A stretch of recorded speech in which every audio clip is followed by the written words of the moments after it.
Welcome. My name is Gena Timberman, and you are listening to Timber People, a podcast about people who, like timber, are strong, build and create, who gather us together like fuel that feeds fire. People who support structures of our community that uplift and protect. Halito, welcome to the show. It is an honor and a pleasure to welcome my friend Gary Pitchlynn to the show. Welcome. Thank you.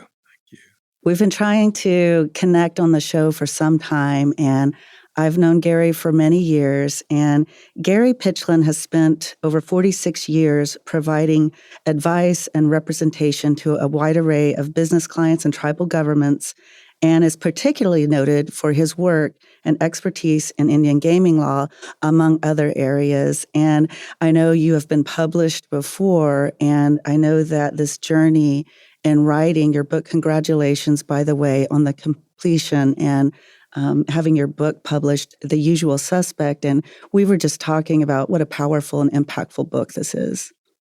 Thank you, Jenna. It's a story that was a long time coming. You know, it could have written the book a long time ago, but it just never seemed like the right time. So after all of the most recent episodes, streaming shows and so forth about the case, felt like it was time to tell the other side of the story. This was a particularly notorious case in Oklahoma. And, 1977, I believe, the Girl Scout camp murders. And can you talk a little bit about how you became engaged in the case and what your initial experience or perceptions were about what this type of case, may turn out to be? Well, honestly, in the beginning, I really didn't have any expectations that I would be involved in the trial of the case. My first involvement was at the request of the chief of the Cherokee Nation, who asked me to go down and interview Mr. Hart to make sure he understood his rights and didn't do anything foolish. So that's how it all started. I was basically a young, recent graduate from OCU Law School.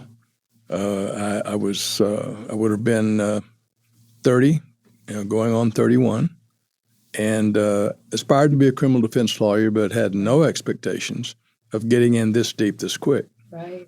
So that's how it started. And I dragged my friend Garvin Isaacs in with me when I went, and as it turned out, the two of us ended up representing Mr. Hart through the trial. Can you talk a little bit about the case? That case occurred many years ago, and it really represents so much the systemic issues that we have, that exist, as well as alleged abuse by those involved in the trial. And it really has become this case that represents so much more than the atrocities of the murderous act themselves. Yes, you're right about all that. I think it was the June of 1977 when the little girls were killed. And what we discovered sort of, buttressed our initial response to the investigation and the reports.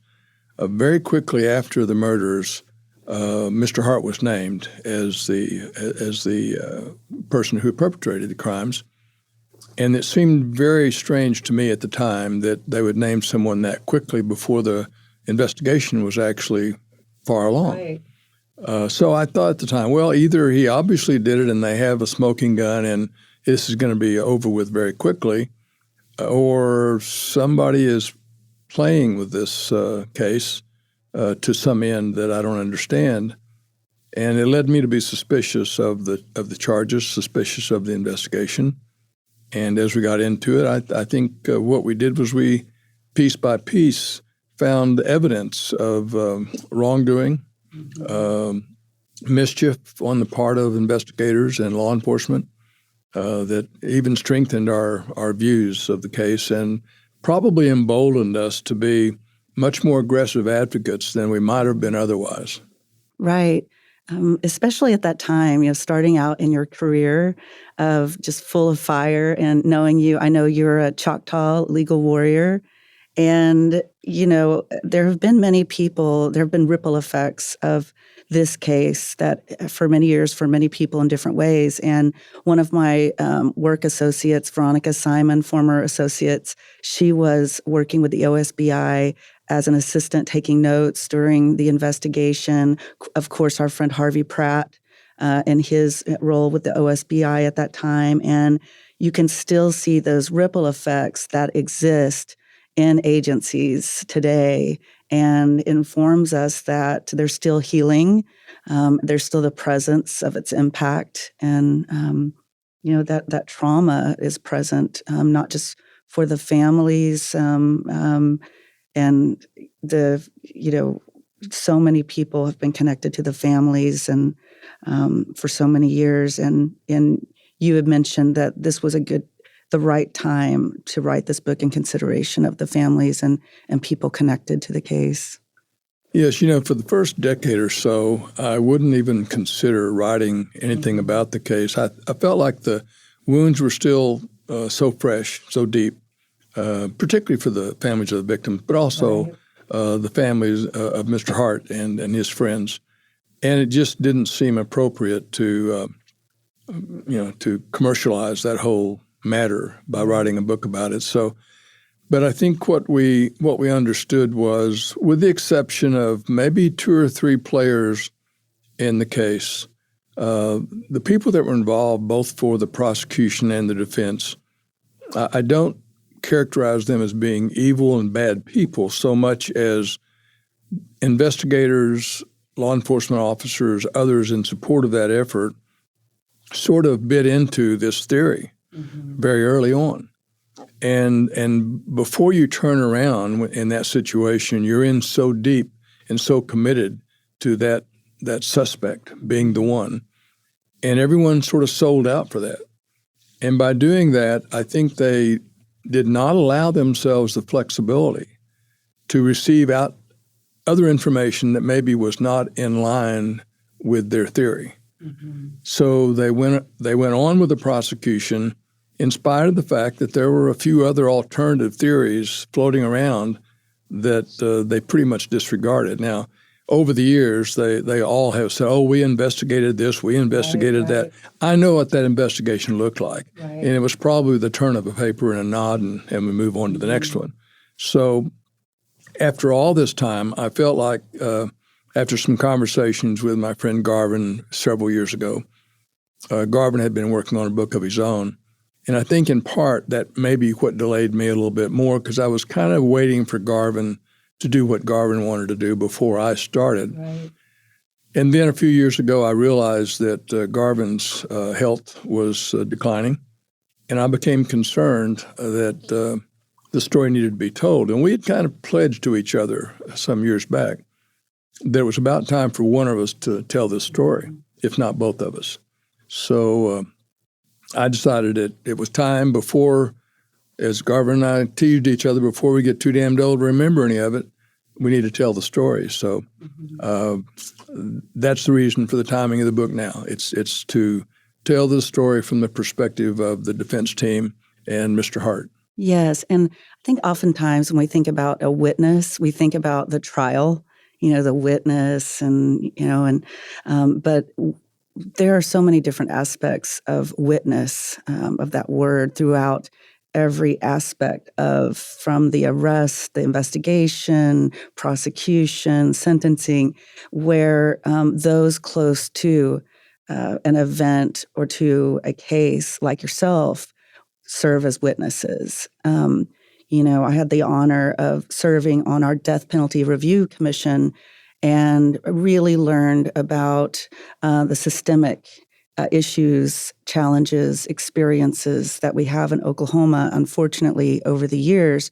And, this case, as well as many others, and hearing from witnesses like yourself that become those informed storytellers that convey that knowledge, experience, and the realities, it's so relevant today. Well, I think if we understand that even though we have always felt that our system of criminal justice is possibly the best in the world, and it may well be. It's not without its failures. It's not without its frailties. And to truly make the criminal justice system work for everybody requires vigorous advocacy. Sometimes right down mean, hateful advocacy. Right. When you know you're opposing someone who is doing something that is unjust and unfair. Right. So, I think a lot of young lawyers that get into the business for good reason start out somewhat timid and are a little bit backward of being more aggressive and mean-spirited, if you will, at times when it's appropriate. So one of the things that a friend of mine, a judge, former judge, told me after reading the book was that, and he'd been a judge for a couple of decades and practiced law before that. He said, I understood finally after reading your book what lawyering is really all about. Mm-hmm. And he mentioned that he thought it would be a great read and a great resource for young lawyers who aspire to defend people in criminal cases to understand that sometimes you do have to, to be somewhat of a junkyard dog. Right. Of course. I mean, especially in those cases. Especially now, I know that you have been a major influence in the tribal gaming industry since the beginning, since the Indian Gaming Regulatory Act was first passed in the 80s. Do you ever think about writing a book about your work in other aspects of Indian law? I've toyed with the idea a few times, and in fact, I'm planning to start another book. I just haven't decided on what the topic will be, whether it would be something factual like the journey of Indian gaming law and what we went through to get the tribes where they are today, or whether it might be something more like a memoir of my career or life, whatever. So I'm having a hard time to decide. I've also been toying with some fiction topics and storylines, but haven't settled on one yet. That would be really great. I mean, even in the nonfiction realm with the experience of your family, you have quite a legacy and heritage of the Pitchlynn family for the Choctaw Nation and members of the Choctaw Nation and the experience here in Oklahoma. Yeah, my Pitchlynn family history, travels through the Pitchlynn name, through names like Bohannon and Wade and Dukes, and a number of those old traditional Choctaw families, many of which were descendants of intermarriage of Scotch, Irish, and English with Choctaw people in the Southeast. It is an interesting history, and I think to this point, most of what I know about that history I've shared only with family and my children and so forth. But perhaps it would be an interesting story to tell someday. You've been involved in the community for many years. I know that you are teaching at OU right now, and that program is really special and has had impact on people that desire to strengthen or to gain their knowledge in sovereignty and Indian law. After the number of years of practicing, and particularly, as you mentioned, working with tribal gaming law, I had been lured or chased around by the faculty at the OU Law School to do a class like this. And I continued to back away from it for a number of years. There were other things that were taking up most of my time. And finally, I guess it was 2010, I taught the first seminar at the law school. And surprised me that I enjoyed it as much as I did. Right. But the last 15 years or so have been sort of a shift for me from being simply a litigator, advocate, hairs on fire kind of lawyer for tribal issues, to one where I'm really more mentoring and developing young people to take over that battle, to take over young people with the energy and the future to do that. I'm getting a little long in the tooth, an elder, as we say, and I think it's time to kind of pass more of that on. So I've taken on the many cases that I'm working with a young group of lawyers that operate under the title All Rise. Yes, I love that. Austin Vance and a few of the others. And these are, for the most part, former students or law clerks of mine, but others that I've been introduced to by those law clerks and students that are really focused on federal Indian law and building a practice around representation of tribes. So from litigator to law professor to mentor of young lawyers, I've sort of had a shift and a change of directions in the last couple of decades. Your impact is meaningful, and I've been a witness to your work and your representation of our people and our communities for so long, and I can't thank you enough. And I want to say thank you for your support of the First Americans Museum over the years as well, which has been so meaningful and important too. That's a wonderful program and project out there. It took a long, long time for it to really get a roof over it and open those doors, but it's well worth it. I think the wait was well worth it. Well, thank you. And it's always good to see you. It's always good to see you at Sovereignty Symposium and to just witness what you're doing across Indian country and in Oklahoma. Yakoki, thank you so much.